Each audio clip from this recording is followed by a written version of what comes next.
If you've ever found yourself confused by all the lingo around theories and frameworks and models and maybe even the laws of human nature, well, don't worry, because I'm going to help you make sense of all of them. I'm going to introduce you to this recent paper that came out just a couple of years ago that has a nice model that will help you understand the models. And to make sure that you internalize it, we're going to play a little game. And this will help you understand what type of theoretical structure you're going to want to use in different behavioral science and applied psychology contexts. So, if you're ready to play, let's go. To start off with, let me introduce you to this paper. So this one was written by Per Nilsson, and it's about making sense of implementation theories, models, and frameworks. So it gives a nice overview of these different concepts and how they're generally used in applied science. And of course, what's a good scientific paper without a nice picture? So why don't we take a closer look at this? So we can break different types of theoretical structures into three broad categories. So the first are building frameworks. So these are frameworks that we use for building products, building programs, doing some sort of intervention.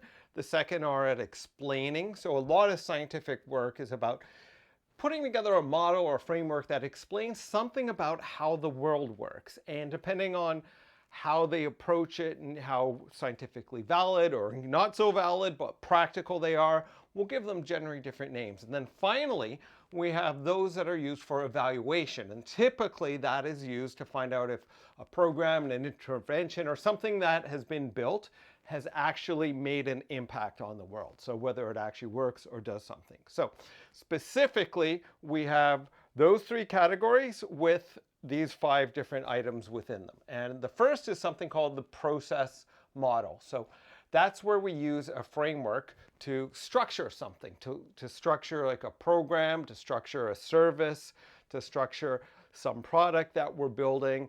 You'll see a lot of fabrication methods in different material science, and of course in the behavioral sciences, a gazillion step-by-step formulas on how to build a health behavior change this, or like an intervention for that, or, there's a lot of them. There's quite a bit of competition out there in the lit. The next are the determinant frameworks. So those are more like your classic type of behavioral science types of frameworks. So they'll tell you a bit like cause and effect, or more like the relationship between things. They give you insight into how the world works, but they don't necessarily explain why it works that way. So what a lot of people don't understand about more, let's call it like textbook behavioral science, is it's sort of like mindlessly quantifying cause and effect relationships. And for instance, a lot of behavioral scientists, they might know that a social norm has a certain impact, but why it does that and what a social norm actually is, they don't really know. If you ask different people, well, what is the foot in the door technique and how does it work?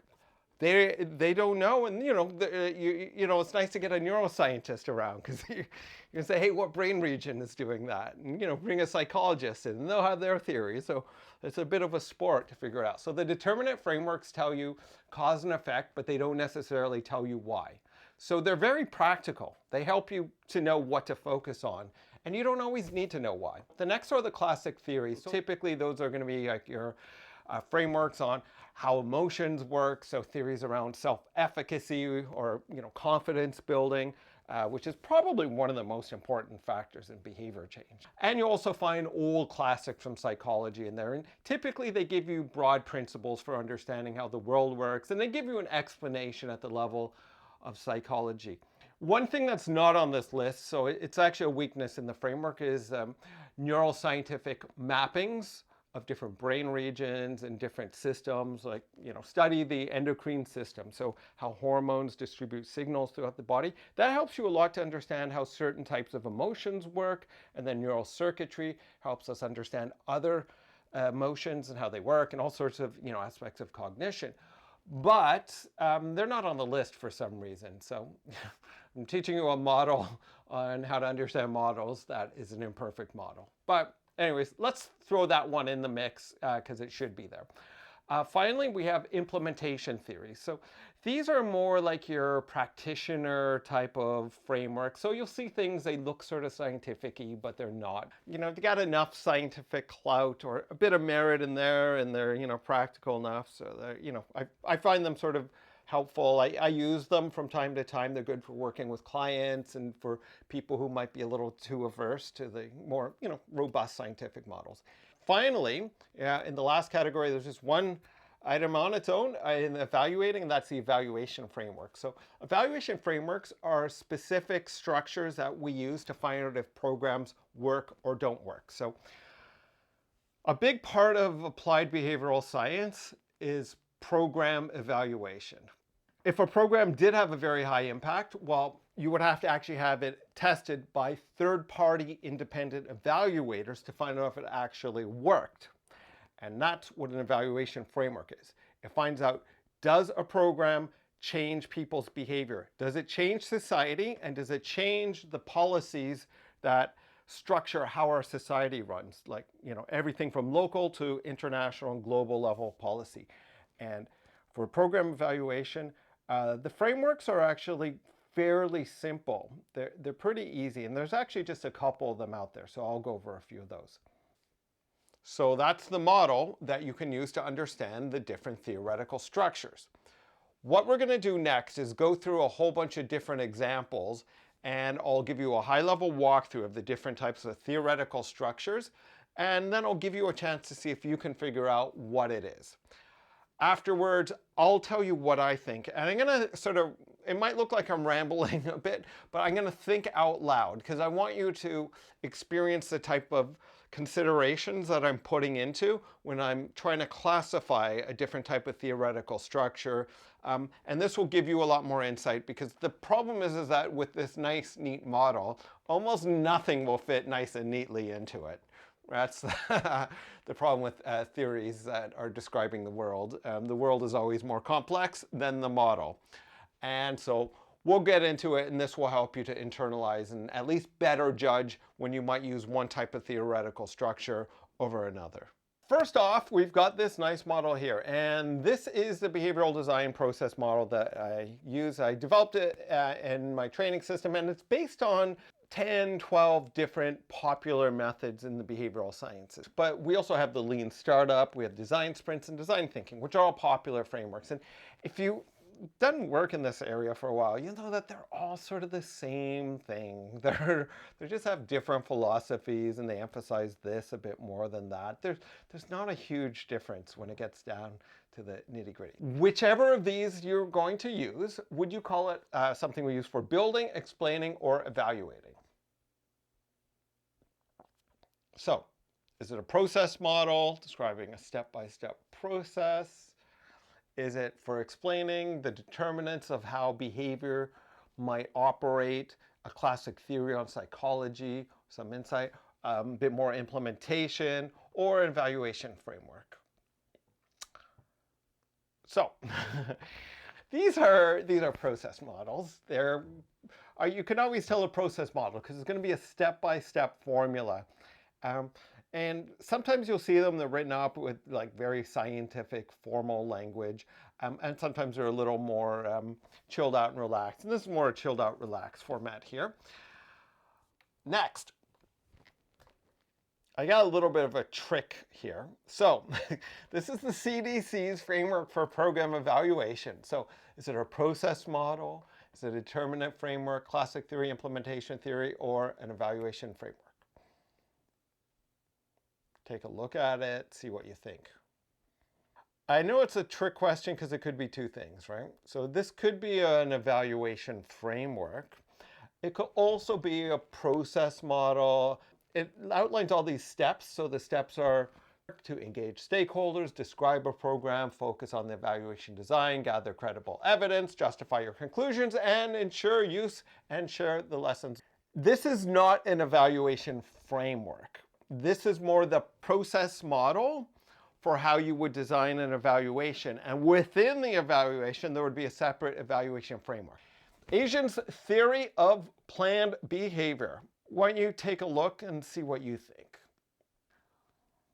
So this could be a couple of different things depending on how you view it. And the thing with these different theoretical structures is they're not really black and white. There's a bit of judgment in there. So it's a bit like a determinate framework that is telling you the way you change a person's behavior is you try and impact their attitude towards the behavior, the subjective norm, get a lot of social pressure on them, and behavioral control or that self-efficacy help boost their confidence, get them to form the attention, and then they're much more likely to act. So it's a little bit of a determinant framework if you think about it from the perspective of, we know there's these factors that influence behavior and there's this sort of causal relationship that has some good statistics behind it. But you could also argue it's like a classic theory. I mean, it's a classic in behavior change for sure. It's not like classic psychology. I wouldn't call it that. I would probably lean more to calling it a determinate framework because we don't really know what these things are, right? Like, what is confidence? You won't really understand confidence from reading this stuff. I think you have to actually get into neuroscience to really make sense of what confidence is. And there's some good literature out there, but this is not it. So I would probably stick with determinate framework. But, if you have a different opinion, leave your comment. We could duke it out in the discussions below. Okay, here we got one of the mega giants of behavior change, Prochaska's trans-theoretical model, otherwise known as stages of change. And according to this model, the way a person goes through change is they start off with pre-contemplation, otherwise known as denial. No, I don't have a problem. Contemplation. Maybe I got a problem. I should do something about it. Preparation. I'm going to do something about it. Action. I'm doing it now. And maintenance. I've been doing it for a while.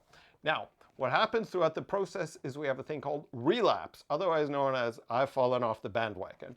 And this model, if you're not familiar with it, has been so insanely influential that it unified all these different areas of psychology, put them into a simple framework for knowing when you would use what psychology, when, where, and how. And when I did my doctorate, I spent about 2 years looking at the psychological structures used in health behavior change and also broader social change technologies. And this was one of the top models, right? There's a lot built on this. This is robust. It's a classic. But is it a classic theory? So this one I actually think is a bit harder to call. Now, it's not a process model, but there are a lot of campaigns and products built on this. And so in some ways you structure entire programs around this. Like you segment technologies taking people through these stages. So it could be a bit of a process model. Not primarily, but it's processy. Explaining things, so determinant framework. Yeah, it explains how change happens through these stages, and it came from empirical research, originally starting on smokers, people who were self-quitters. Was in Prochaska's early writings wrote about that. It's a classic theory. I don't know. I guess it probably is. Implementation theory. It's used a lot, and you follow it. Programs are designed like they don't even violate; they just fall within the framework. And an evaluation framework. You actually could use this to evaluate things. It's a wonderful model. If you're not using this, take a look. Now, here's something very different. The dimensions of brand personality. So I use his original paper where they use psychometrics, the type of research behind things like the Big Five personality system, and we use in model design. And they used it on brands, and they found out that people said that brands had all these different personalities. And the different personalities were like, you've got your sincere, your wholesome, probably like a Whole Foods type of brand, or your competent, reliable, the sophisticated, the whatever upper class and charming, I guess your Grey Poupon type of brand. You're excited, you're daring, your ruggedness, you're outdoorsy, and you're tough. It's like, I'm a man's beer type of brand. So there's been a lot of follow-up papers since that have come up with different dimensions. So don't use this. It's dated, and I think the main thing is that it gave insight that humans actually ascribe personality traits to brands, which is the main takeaway from this. Is this a process model? Totally not. Is it explaining things, determinants? A little bit. It's describing a bit more how things are. So it's like descriptive. It's a classic theory. I don't think they really knew why. This is not the place to explain how it works. Clifford Nass is the guy you'd go to explain exactly what's going on. Implementation theory. I've worked with a lot of companies who have used this and other frameworks for brand design, but they tend to go off script pretty quickly because these frameworks make all your brands sort of the same. But they're good inspiration. And evaluation framework, yeah, you could use it as an evaluation framework if you wanted to build this like brand audit tool. So maybe I would probably call it a determinant framework. I don't know. You tell me what you think. Next, a classic we have here from Rothschild. So a lot of people like say, oh, Comp B has all the answers. And I love B.J. Fogg's work, but this existed before B.J. Fogg's model was out. And I used to use this, and a lot of the social marketers used to use this framework. This is a framework on behavior change that says, guess how you get people to act. You deal with like the motivation, right? Or abilities, right? And the opportunity. And those are the three things. Is this a process model? No. Is it a determinant framework? It's looking that way to me. Is it a classic theory? Not really. It's more like a structural model that's practical. And implementation theory, yeah, there's a lot of use. And you could use it as an evaluation framework if it was in your theory of change. That's entirely possible. The core of behavior change comes down to this, the willing and able. Like this is the ultimate essence right down here. In a nice, like simple framework. So I would probably go with determinant framework. But it's not explaining the psychology so much. And if it had, then maybe it would be more like your classic psychological model. How about Freud? So we don't really use Freud too much. We don't really take it too seriously, but there's probably a little bit of truth. Because, I mean, I remember even reading works from Socrates that reminded me of Freud's model. So, Freud was not the first to come up with these broad concepts. So, is this a process model? No. Determinant framework? Yeah, I guess a little bit. This is definitely a classic theory, like, I don't know. I'm not really into psychodynamics, but it's a classic for sure.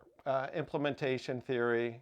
Yeah, Freud was a clinician, right? He was providing services and used this as a framework. So in that sense, you could use it for that. And for evaluation, you could probably also use it for that too. Okay. This is one of my favorites. I love game theory. So here we have a prisoner's dilemma, and there's different variations of the prisoner's dilemma. And the idea of the prisoner's dilemma is you take a situation with two people, and there's a scenario. You're both arrested, and you go to jail, and the guard said, you know what? If you fess up and you admit to the crime, we'll give you so many years in prison. But if you deny it and your friend fesses up and we caught you lying, then we'll give you like a worse penalty. And they set up a situation where you don't know if you should stab someone in the back or try and be loyal. Is it a process model? No. Determinate framework? I think it could be a little bit. It's classic theory. Yeah, we don't know why, but it's probably in there. Implementation theory. Sort of. Actually, when I was in the UN, I did a manager's training there, and they had us play prisoner's dilemma game, where if your colleagues helped you, they would lose. They made us play zero-sum games in the UN, and it was a good lesson in politics. And it's definitely not an evaluation framework, so I don't know. Why don't you call this one? I'm actually struggling. I think it's probably a determinate framework because it's a bit empirical, but it's also probably a classic theory too. We have a model here about actually how eye physiology works. Model where light comes and it hits the retina, and then we have cones and rods, or how colors are processed, but that's actually not entirely the full story, right? So we've got our trichromatics, or red, green, and blue cones, but then they get mapped to something called the opponent process model, which is a channel of green and red, blue and yellow, and black and white, or grayscale. So these are the two different color systems that get smooshed together into this one model that I presented. Now, this model is obviously a very simple visualization of what's going on within the human visual system. However, it's got some very interesting applications for behavioral science. And one of the most important is that trichromatic theory, so the RGB colors. You can use that for, building computer systems and technologies. So it's got a whole area of application, and there's quite a lot that we do with RGB. But the opponent process color systems, which comes from, a different aspect of the human visual system, is a system that people are not very familiar with. And in fact, there's a whole separate color wheel that goes with it. And here's the thing that's very interesting. And this is entirely relevant to behavioral science. Here's why. With that system, with the opponent color process system, you can build AI algorithms that can read emotions and read the physiological states of people through very subtle facial color and body color shifts. This is not going to work in the same way with the RGB system, with the trichromatic. It's very specific to the separate neuronal processing that happens within the visual system after the cones that we've all been told is where all the visual processing happens. So this is a classic example of where if you have a better map of reality, and one from neuroscience, you can build applications and technologies that can outrank other systems. And that's why this is very relevant. But we're not here to discuss the relevance of the research. We're here to discuss what type of model or theoretical structure it is. Is this a process model, determinate framework, classic theory, implementation theory, or evaluation framework? Well, it's actually none of the above, really. So this would be more of a direct mapping from neuroscience. Let's deal with some Gestalt. So, Gestalt principles of visual perception. Which of the above?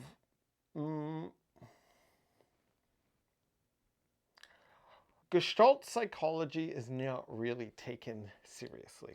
It's not credible by today's standards.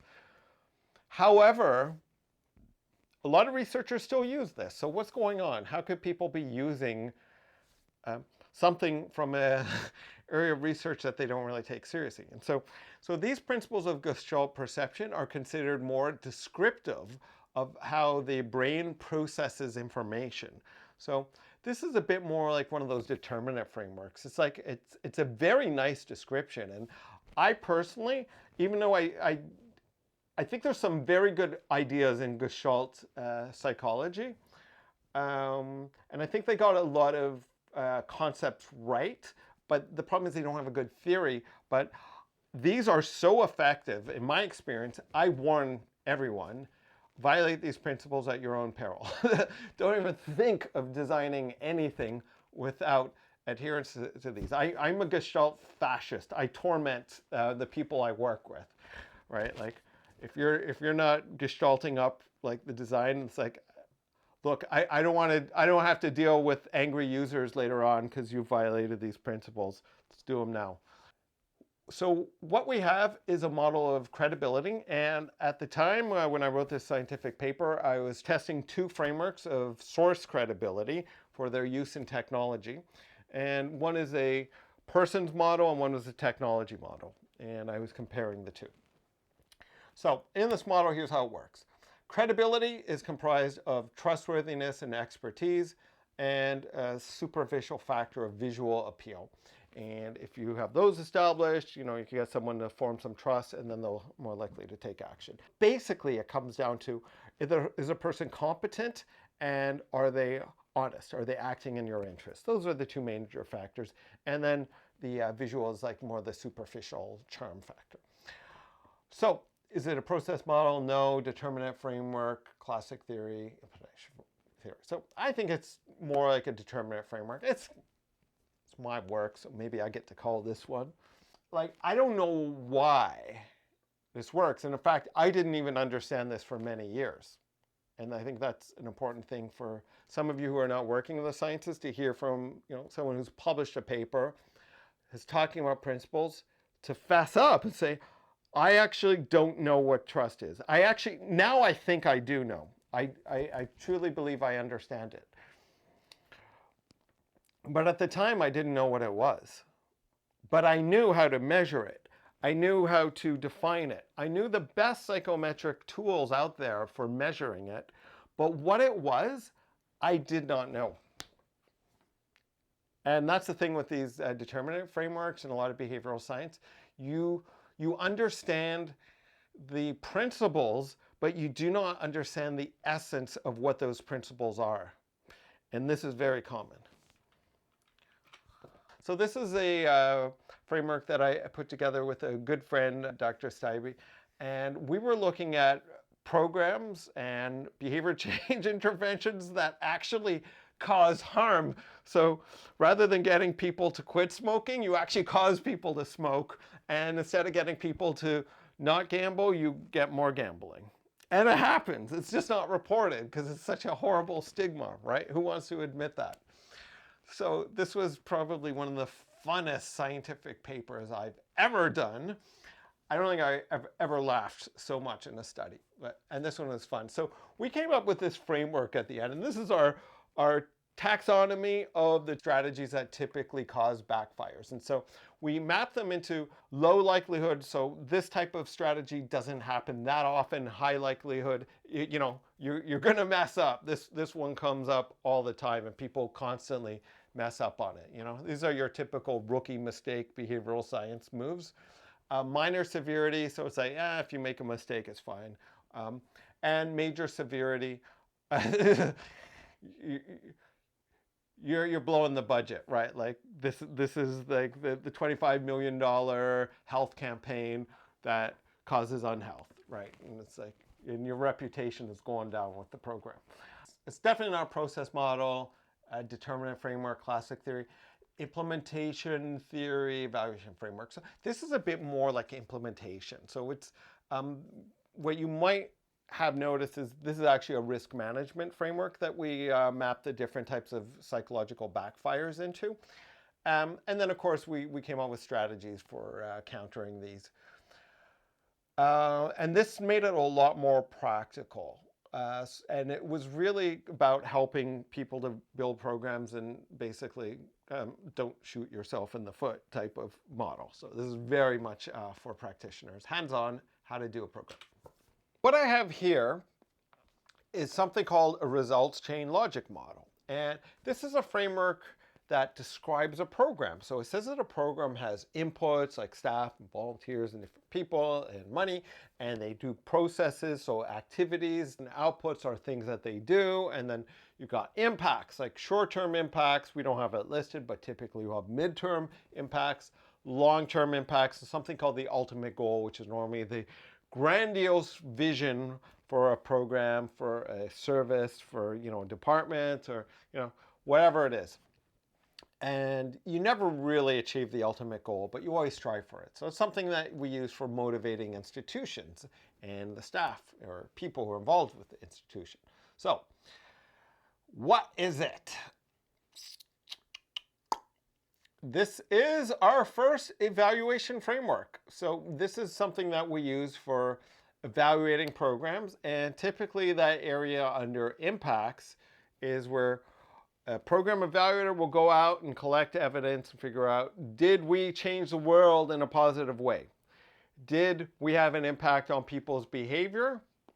Right? Was it a long-term and lasting impact? Right? Because that's the ultimate goal, behavioral change. Like whether it's whatever for government or for the private sector, all that nonsense about boosting conversion rates in behavioral science, like you're selling it like it's a conversion design class.